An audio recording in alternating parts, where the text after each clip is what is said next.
I feel like what makes a good active program is what they want, really listening at that first hall meeting to what they ask for. Cookie decorating party, that was awesome. And I used it as a combined, it did it, you know, around end of the second semester, so I combined it with my end of the semester hall meeting in December, or I guess it's end of November, December. First few weeks I did my Mean Girls Wednesdays. We wear pink. We watched Mean Girls in the study lounge, and we did indeed wear pink. Mm-hmm. And I also made a burn book, which was fun. In the movie, it's where you trash everybody else. Mm-hmm. In the hall program, it was where we took 2 lies and a truth, and we had people swap them. Mm-hmm. And so they'd write a description about the person based on the lies. It was essentially starting your own rumor. The thing I did, we were doing second semester, which was actually an idea of one of the residents, was Linner. Which is like lunch host dinner on Sundays.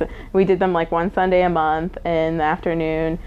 At that point, second semester, it just feels like everyone gets really, really busy, you know, and so it was a great way to get to hear about what everyone's doing, people doing the same things, you know, and getting to reflect and eat delicious food. And so many of my residents like to bake and cook and stuff, so they would actually like cook, and I would just go buy everything and they would cook. So the program that I'm most known for, in collaboration with Kevin Williamson, is Fortnite, which was awesome, and it happened every 2 weeks, but get it, Fortnite, yeah. And I think the reason why it was so great was because we had it the first Fortnite very early in the year when people weren't already invested in commitments.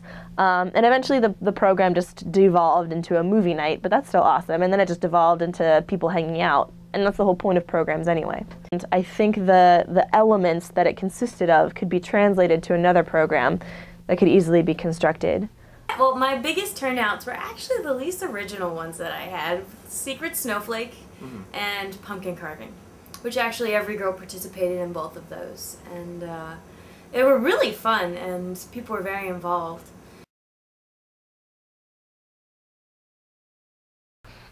Passive programming. That's something I wish I'd done more of. In my bulletin boards, I have a philosophy. I like to do one that's informational, and then one that's like celebrity gossip involved, or like television, because I'm really into that. And then I do like kind of an interactive board. Every month I had a bulletin board that was interactive, and that sort of, it gave them an outlet, and it also, I think it got them, it was sort of like they could all talk and stay tuned into each other's lives, even though they were all on different schedules. Yeah, I did, I kind of had a little bit of a reward system. Whenever our bathroom was clean, I bought candy and put it on one of the bulletin boards in the hall. I did, after every single name board was done, I took down like the stars or the pumpkins or whatever I had made to put up there. And I put them on little quarter sheets of paper with like an encouraging message that I put on their door for them to keep. I also did hall t-shirts via bulletin board, which worked really well because it was out in the hallway. There were little t-shirt templates, I guess, for them to fill out their designs on. And I think we got 5 t-shirt designs by the deadline that I had set. And then with the same board, I also did the voting and stuff. This, for our hall, we were folk gay second lower. So purple was our hall color. Why? Half because that's my favorite color. So F2L, fun to love, because that's what F2L stands for. And then on the back we said folk yeah ladies with all the names. I feel like taking a lot of time into my bulletin boards kind of sent the message that I'm here and I'm willing to put time into this hall, you know?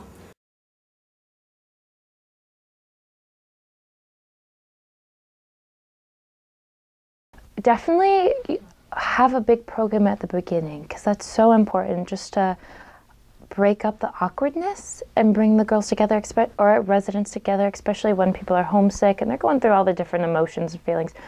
My philosophy is I like to do a couple big programs, or 3 big programs in the semester, and then lots of passive stuff like goodie bags, notes on the doors, like stuff like that. Do programs for your individual halls so they can all get to know each other really well. Definitely food Any program with food is always a big one. And then do it with the other RAs, because I know in Fauquier, we were so lucky because all the residents know one another. They all get along really well, just because we've worked really hard just to get them all to mix and mingle.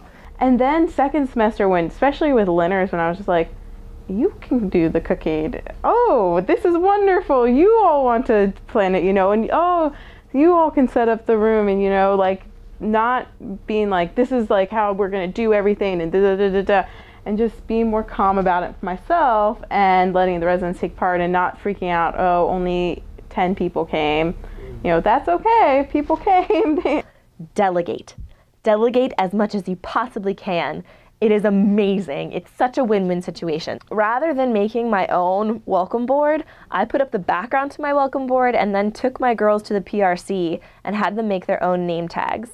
I had my residents who were interested make bulletin boards for my floor. So I literally went 3 months without making a single bulletin board. It was a lot less work for me, and they really enjoyed it. 9 or 10 of the programs that I did for my floor were actually run by my residents. So the most important things about programming are publicity and enthusiasm. If you don't get the word out, people won't go. And if you're not excited about the program, they're not excited about the program. I feel like generally taking a multimedia approach kind of works better.